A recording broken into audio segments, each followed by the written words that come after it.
Pour ce qui est du match des chaussures et des semelles, nous allons utiliser le DFD. Le DFD s'allume grâce à ce petit bouton situé sur le bord. Pour faire une bonne prise de mesure sur les pieds, il faut que votre client soit confortablement assis, sur un Copa Squatty par exemple. Le DFD posé à ses pieds, le pied bien calé au fond de la coupelle, les genoux à 90 degrés, le dos droit, reposé principalement sur son assise et non sur ses pieds. Afin que toutes les mesures soient viables, nous allons commencer par calibrer notre DFD.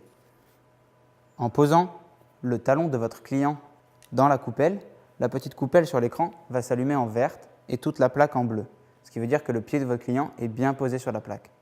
Ensuite, nous allons calibrer l'emplacement de la plaque grâce au petit trou sur elle-même. Je place mon zine dans un des trous avec la petite bille, pourvu pour cet effet. J'appuie 2-3 secondes, je fais les 3 trous, histoire de calibrer ma plaque. Une fois qu'elle est calibrée, nous allons pouvoir passer aux différentes mesures. Pour commencer, nous allons ziner le contour de notre pied afin de lui donner un volume. Il faut bien ziner entre la première articulation métatarso-phalangienne et la 5e articulation métatarso-phalangienne. Je trace une ligne droite entre ces deux points. Par exemple, je pars juste derrière la première articulation métatarso-phalangienne et je viens finir ma ligne juste devant la 5e articulation métatarso-phalangienne. Il est important de tracer un trait bien perpendiculaire au talon. Si vous tracez un trait avec un certain angle, cela va artificiellement augmenter le volume du pied, ce que l'on ne veut pas voir ici, car nous cherchons à définir le volume exact du pied de notre client. Une fois la mesure effectuée, la tour match me donne la longueur de mon pied. Je clique sur accepter ou sur refaire la mesure si la mesure me semble fausse et j'arrive à la dernière étape du matching d'une chaussure ou d'une semelle. Cette étape concerne plus particulièrement les semelles. Je ne sais pas si vous avez pu le remarquer, mais votre DFD est composé d'un capteur de pression qui va vous permettre de remplacer votre archométeur thermique par un archométeur digital.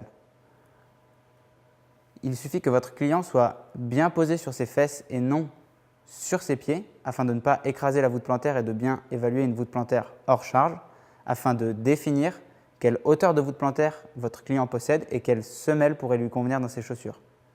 Pendant la mesure, je peux voir la voûte plantaire de mon client s'afficher en dynamique.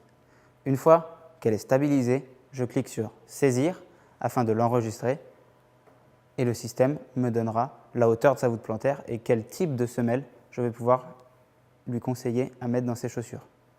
Une fois le pied gauche effectué, je passe au pied droit et j'arrive sur l'écran suivant. Cet écran va donc synthétiser toutes les données que l'on a pu prélever sur notre client. La longueur de ses pieds, en donnant une taille de chaussure, ainsi que le support de voûte plantaire. Si jamais votre client a un support de voûte plantaire différent à droite et à gauche, nous allons donc nous baser sur le support de voûte plantaire le plus bas, histoire de ne pas créer de gêne dans les chaussures de votre client.